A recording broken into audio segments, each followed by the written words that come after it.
नमस्कार। आप देख रहे हैं वीआईपी न्यूज। मैं शकील साजिद। बढ़ते हैं खबरों की ओर। प्रदेश के स्कूलों और छात्रों के हित में मुख्यमंत्री भूपेश बघेल ने बड़ा निर्णय लिया है। राज्य की शाला भवनों की मरम्मत और रख रखाव के लिए 500 करोड़ रुपए की राशि स्वीकृत की है। इसके साथ ही उन्होंने मुख्य सचिव को निर्देश दिया है कि वर्षा ऋतु समाप्त होते ही शालाओं की मरम्मत का कार्य तत्काल प्रारंभ किया जाए।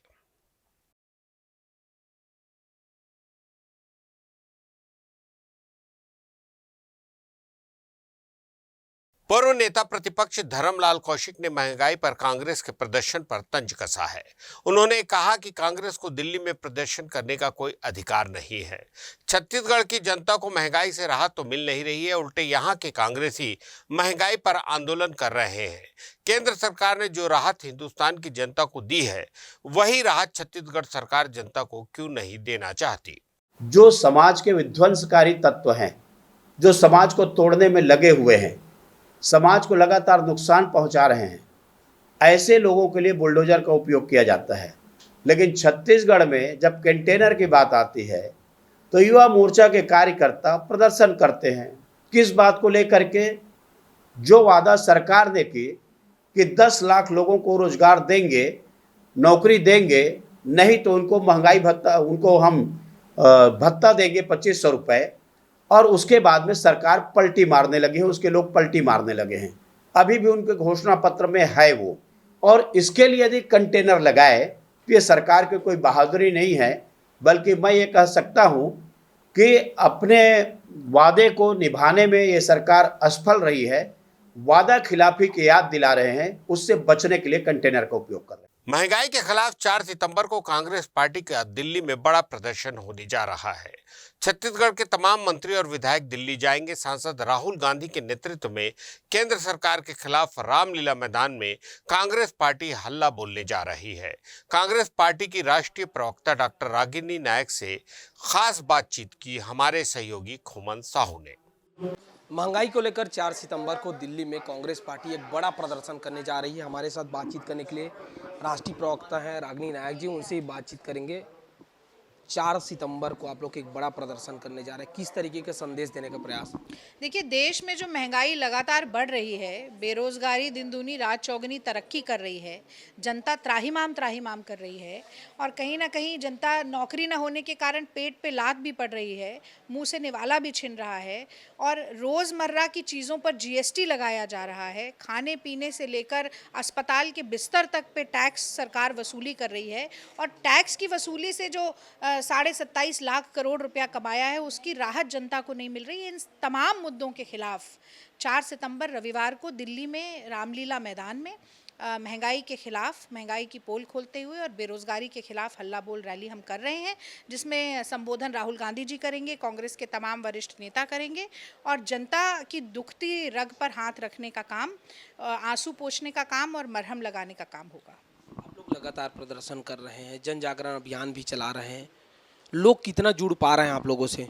चुनाव हर बात की कसौटी इसलिए नहीं हो सकता क्योंकि कोई चुनाव लोकतंत्र में अंतिम नहीं होता है। चुनाव खत्म हो जाएंगे तो तानाशाही हो जाएगी, और हर चुनाव एक नया मौका देता है जनता को सही प्रतिनिधि चुनने का, सही सरकार चुनने का। और इसीलिए चाहे विपक्ष हो चाहे सरकार हो, दोनों इस बात के लिए भी मोटिवेटेड रहते हैं कि हम अच्छा काम करें। पर जिस तरह से मोदी सरकार ने जनता के दुखों को बढ़ाने का काम किया है, मैंने अभी बताया, और ये तो मतलब मैं समझती हूँ कि प्रत्यक्ष को प्रमाण की क्या ज़रूरत है।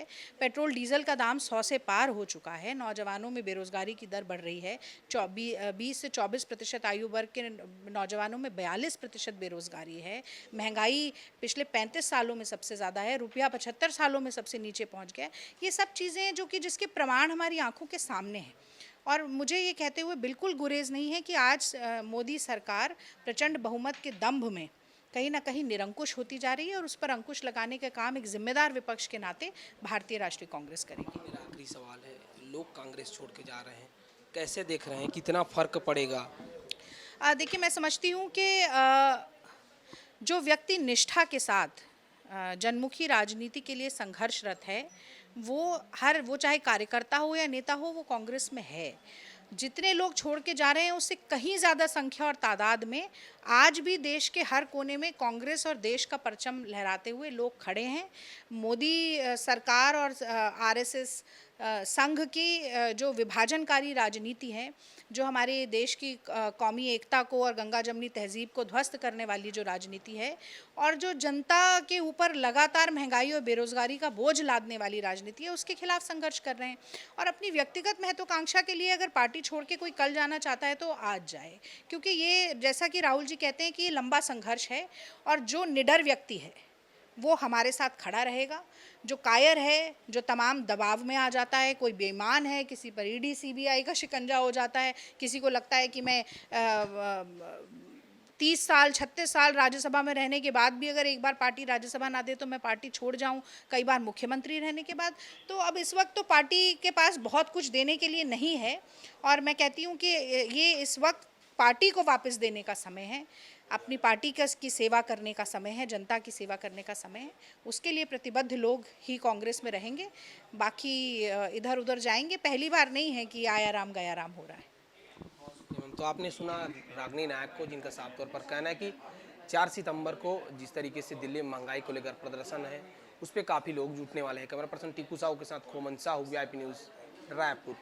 स्वास्थ्य मंत्री टीएस की स्पष्टवादिता खुद उन पर ही भारी पड़ गई है। दरअसल स्वास्थ्य मंत्री टीएस सिंहदेव से हड़ताली कर्मचारियों का प्रतिनिधिमंडल मिलकर मांगों को मानने का आग्रह कर रहा था। मंत्री सिंहदेव ने तब उन्हें राज्य की आर्थिक स्थिति बताते हुए साफ कह दिया कि राज्य की आर्थिक स्थिति ऐसी नहीं है कि 5-6 हजार करोड़ का अतिरिक्त बोझ लिया जा सके। वायरल वीडियो में मंत्री सिंहदेव ने कहा, जो आप कह रहे हैं वो मैं भी समझ रहा हूँ, पैसा नहीं है, ईमानदारी की बात है, आप लोग का जो है उसमें 5-6 हजार करोड़ बन रहा है। सरकार की 5-6 हजार करोड़ देने की औकात ही नहीं है। आज की स्थिति में जितना आपको दे रही है ना, 40,000 करोड़ तो दे रही है आप लोग को। आप कह रहे हो 5,000 करोड़, और तो आज के दिन उसकी स्थिति नहीं है। अब बयान ऐसा था तो बवाल भी होना था, जिसको लेकर कांग्रेस बचती नजर आ रही है और कहती है ऐसा तो कुछ नहीं है। मंत्री सिंहदेव की कर्मचारी से हुई अनौपचारिक चर्चा का वीडियो वायरल हो गया और सरकार की औकात नहीं वाले शब्द पर सियासी तूफान बीजेपी ने खड़ा कर दिया। मसला तूल पकड़ते देख मंत्री सिंहदेव ने शब्द चयन में त्रुटि मानते हुए खेद जताया और ट्वीट कर डाला। मंत्री सिंहदेव की पूरी बात जो कि उस वीडियो में मौजूद थी, उसके बाद बीजेपी ने उन्हीं अंशों को आधार बनाते हुए सरकार पर हमला कर दिया। भूपेश बघेल जी के कुप्रबंधन ने छत्तीसगढ़ को कर्ज में डुबोकर दिवालिया कर दिया है।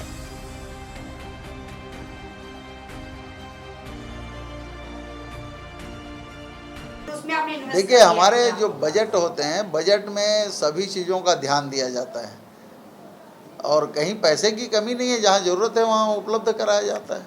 आपके मंत्री ने कहा, स्वास्थ्य मंत्री ने ऐसी व्यवस्था कहना है। नहीं, उसने हमारे मंत्री जी ने उस तरह से नहीं कहा है जिस तरह से प्रस्तुत किया जा रहा है। देखिए, सरकार छत्तीसगढ़ में, एक बात मैंने कही थी बहुत पहले कि राजपक्षे के राह पर भूपेश बघेल और श्रीलंका के राह पर छत्तीसगढ़। मैंने गलत नहीं कहा था। जो सरकार डीए देने की स्थिति में नहीं है, उस सरकार के आर्थिक स्थिति के बारे में आप क्या कह सकते हैं। लगातार कर्जे के बोझ से प्रदेश की जनता दबती जा रही है और डीए जैसे यदि चीज को यदि न दे पाए तो ये कह सकते हैं सरकार दिवालियापन के कगार पर खड़ा हुआ है। नेता प्रतिपक्ष भाजपा नारायण चंदेल और प्रदेश अध्यक्ष अरुण साव आज एक दिवसीय प्रवास पर दुर्ग पहुंचे। यहां मीडिया से मुखातिब होते हुए उन्होंने कहा कि कांग्रेस शासन में नक्सलवाद का इजाफा हुआ है, नक्सली क्षेत्रों में फर्जी मुठभेड़ हो रहे हैं और नक्सली कांग्रेस की सरकार को अपनी सरकार बताते हैं। इसके बाद भाजपा के प्रदेश अध्यक्ष अरुण साव ने कांग्रेस पर जमकर निशाना साधा और कहा कि राज्य में शराब की नदियां बह रही है, नशे के सौदागर काम कर रहे हैं, छत्तीसगढ़ को कर्ज में डुबोने, नौजवानों के भविष्य को खराब करने का काम ये सरकार कर रही है।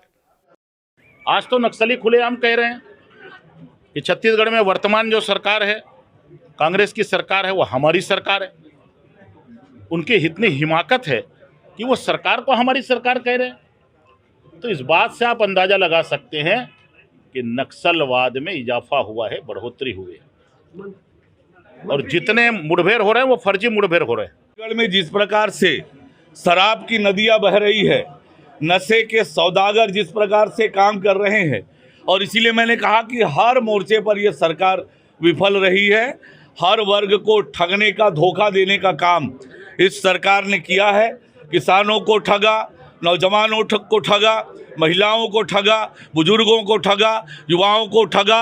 आज छत्तीसगढ़ को कर्ज में डुबोने का काम, छत्तीसगढ़ के भविष्य को खराब करने का काम, नौजवानों के भविष्य को खराब करने का काम ये सरकार कर रही है। और इसलिए छत्तीसगढ़ की जनता में इस सरकार के प्रति आक्रोश है, और भारतीय जनता पार्टी जनता के मुद्दों को लेकर आगे बढ़ेगी, जनता का विश्वास अर्जित करेगी। अब आज छत्तीसगढ़ की जनता इस बात को महसूस कर रही है कि छत्तीसगढ़ का भविष्य केवल भारतीय जनता पार्टी के हाथों में सुरक्षित है।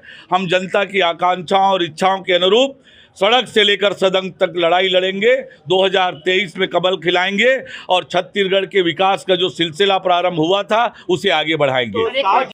अधिकारी कर्मचारी फेडरेशन की अनिश्चितकालीन हड़ताल 9वें दिन भी जारी है। हड़ताल के 9वें दिन चीफ सेक्रेटरी और अधिकारी कर्मचारी फेडरेशन के प्रतिनिधियों की मंत्रालय में बैठक हुई, जिसमें संसदीय सचिव विकास उपाध्याय भी मौजूद रहे। कर्मचारी अधिकारी फेडरेशन के प्रतिनिधियों ने आम जनता को हो रही दिक्कतों को मुख्य सचिव के सामने रख बैठक में क्या कुछ निर्णय लिया गया, हमारे सहयोगी खोमन साहू ने कर्मचारियों से बातचीत की। जिंदाबाद जिंदाबाद जिंदाबाद छत्तीसगढ़ कर्मचारी अधिकारी फेडरेशन जिंदाबाद जिंदाबाद जिंदाबाद। कमल वर्मा संघर्ष करो। कर्मचारी अधिकारी फेडरेशन ने मुख्य सचिव अमिताभ जैन से अभी बातचीत की है, उन्हीं से सीधा बातचीत करेंगे। देख सकते हैं तमाम जो प्रतिनिधि मंडल है वो अमिताभ जैन जी से मुलाकात करके यहाँ पहुँचे हैं। कमल वर्मा जी से ही जानते हैं। सर, क्या कुछ बातें हुई आप लोगों की? देखिए, लगातार जो आंदोलन, हमारे अनिश्चितकालीन आंदोलन जो चल रहे हैं, इस आंदोलन के संबंध में हमारी आज मुख्य सचिव की तरफ से बुलावा आया था और वहाँ पर हमने अपने प्रतिनिधियों के साथ में, मुख्य सचिव के साथ में मीटिंग हुई और उनके द्वारा कहा गया कि इस हड़ताल के कारण जो है आम जनता को काफ़ी असुविधा हो रही है। हमने भी कहा, यह भी हम भी समझ रहे हैं, इस आंदोलन के कारण असुविधा हो रही है, बीच का रास्ता निकालना चाहिए। तो कुछ सुझाव दिए हैं और मुख्य सचिव जी का कहना था कि वित्त विभाग के जो सचिव हैं अधिकारियों से चर्चा करके इसमें आगे बढ़ेंगे। तो आप लोगों ने क्या कुछ निर्णय लिया है अभी कि जो हड़ताल है वो जारी रहेगा कि और कुछ निर्णय? नहीं, हड़ताल तो जारी रहेगा, स्वाभाविक है। हड़ताल तो कैसे वापस लेंगे जब तक कोई चर्चा का दौर जो शुरू हुआ है, तो अभी तो चर्चा का दौर चल रहा है। हड़ताल अपनी जगह है। जब एक अंतिम निर्णायक स्थिति में जब आ जाएंगे, मुख्यमंत्री जी से अंतिम संवाद यदि होगा हड़ताल के संबंध में, जो भी निर्णय होगा उसके बाद हम लोग भी बात करेंगे आपस में, सभी लोग। और भी लोग हैं, उनसे ही बातचीत करते हैं।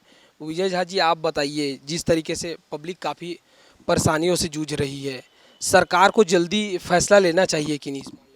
नहीं, सरकार जल्दी फैसला लेने के लिए प्रदेश के सबसे बड़े प्रशासनिक अधिकारी जो हैं, चीफ सेक्रेटरी साहब को चर्चा के लिए कहा है। तब चीफ सेक्रेटरी साहब चर्चा की और हमने फेडरेशन की तरफ से अपना जो पक्ष है, केंद्रीय कर्मचारियों को समान मिलना चाहिए, 12% डीए मिलना चाहिए, गृह भाड़ा भत्ता, हमने अपना पक्ष रख दिया है। अब शासन उसमें क्या कर सकती है, कितना कर सकती है, अंततोगत्वा प्रशासनिक अधिकारी मुख्यमंत्री जी को पक्ष प्रस्तुत करेंगे दोनों का, और जो होगा अंतिम निर्णय मुख्यमंत्री जी का ही होगा और उनसे चर्चा करके आंदोलन के बारे में निर्णय लिया जाएगा।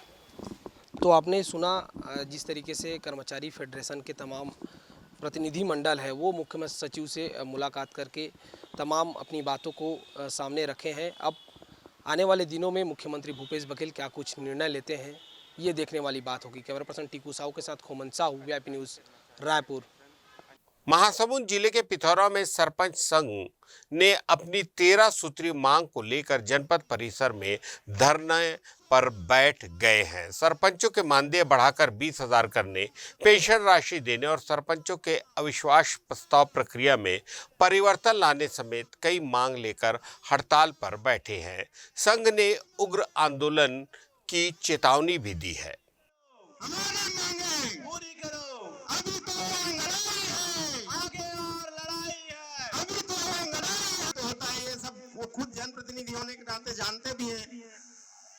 इसलिए हम सब उनसे आग्रह करते हैं, जैसा वो अपने विधानसभा के विधायकों के हित का चिंता करते हैं, उसी तरह एक जनप्रतिनिधि होने के नाते क्योंकि प्रत्येक कार्य का निचले स्तर में कार्यान्वयन करने वाला एजेंसी हमारे सरपंच संघ का 13 सूत्रीय मांग है, जिसमें से मुख्य रूप से सरपंचों का 20,000 वेतन बढ़ाया जाए, मात्र 2,000 जो कि मिलता है अभी, और पेंशन राशि 10,000 दिया जाए, और सरपंचों को अविश्वास प्रस्ताव के माध्यम से पंच लोग हटा देते हैं, जिसे उसको सुधार कर जो जनता चुन कर लाती है, जनता ही उसे हटाने का उनको पावर दिया जाए। और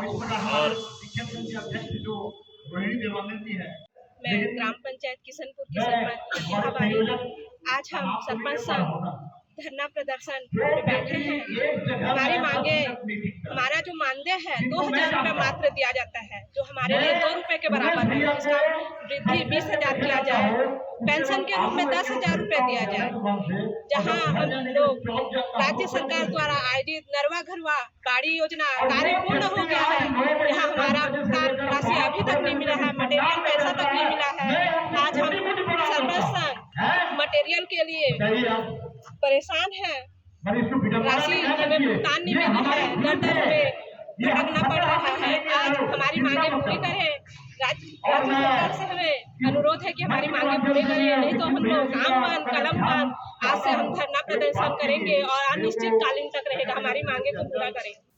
कोरबा में आंदोलनरत कर्मचारी अधिकारी फेडरेशन संघ की महिलाओं ने धरना स्थल में ही तीजा पर्व मनाने का निर्णय लिया है। वहीं सोमवार को कर्मचारियों ने धरना स्थल से कोसाबाड़ी चौक तक मानव श्रृंखला बनाकर विरोध जताया।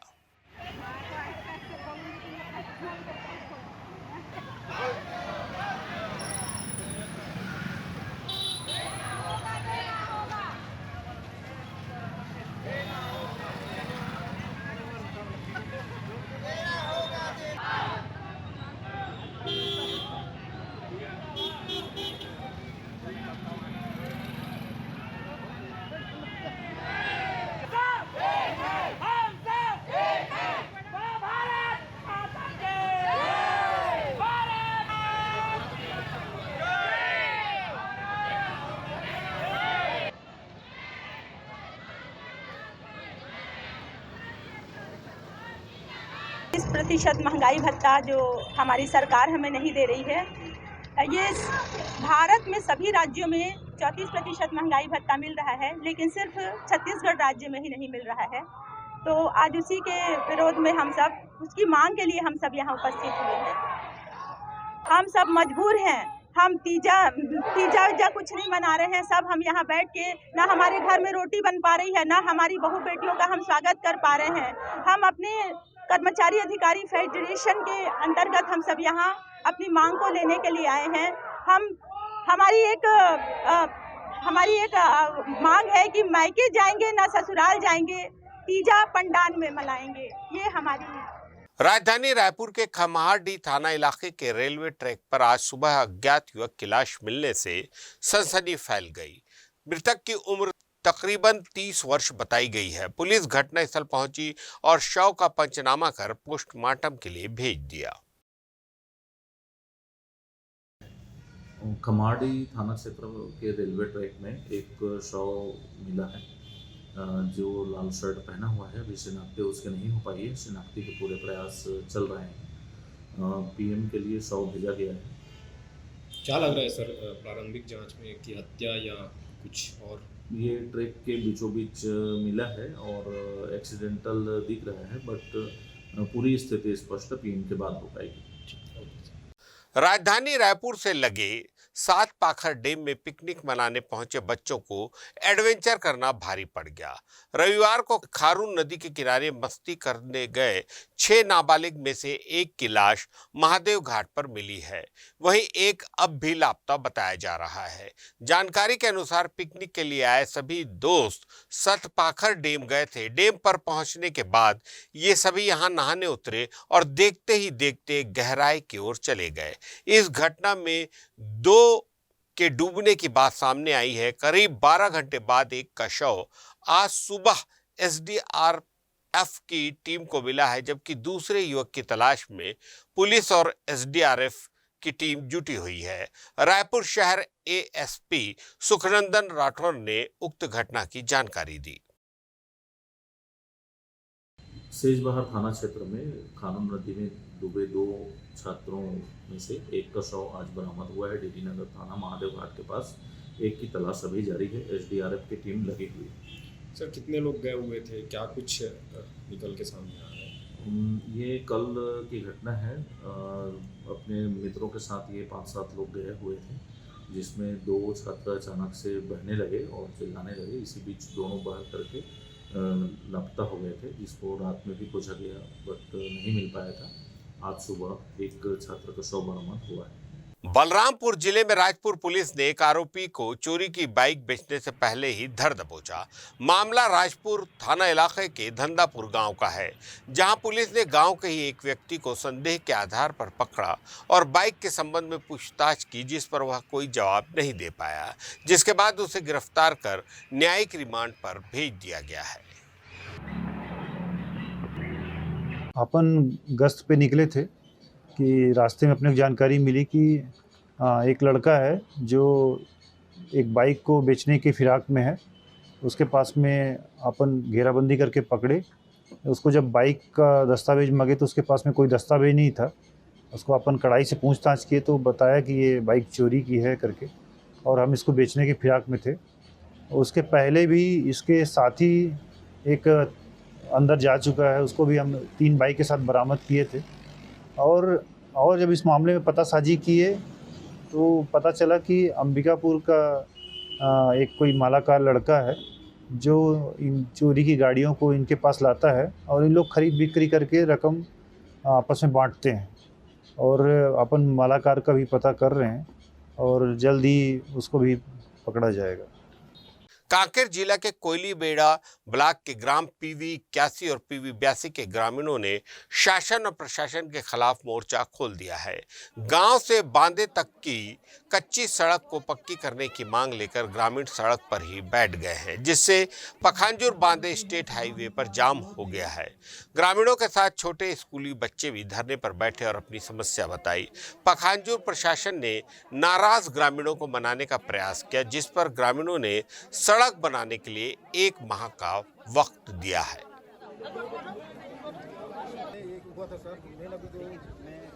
कॉल करके भी बात होता है इसके बारे में।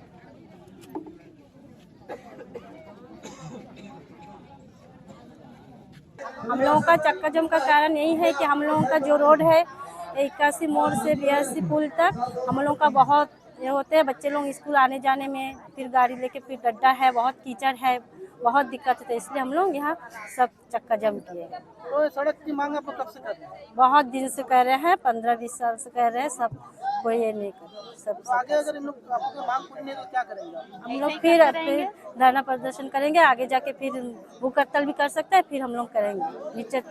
हम लोग स्कूल जाते हैं, बहुत कचरा हो जाता है, बारिश के दिन गड्ढा इधर उधर। हम आगे भी बोले रास्ता ठीक करने के लिए, फिर भी नहीं ठीक कर रहे, इसलिए हम आज जब तक नहीं ठीक करेंगे हम इधर से नहीं उठेंगे। ताज़ा तरीन खबरों के लिए देखते रहिए VIP न्यूज़।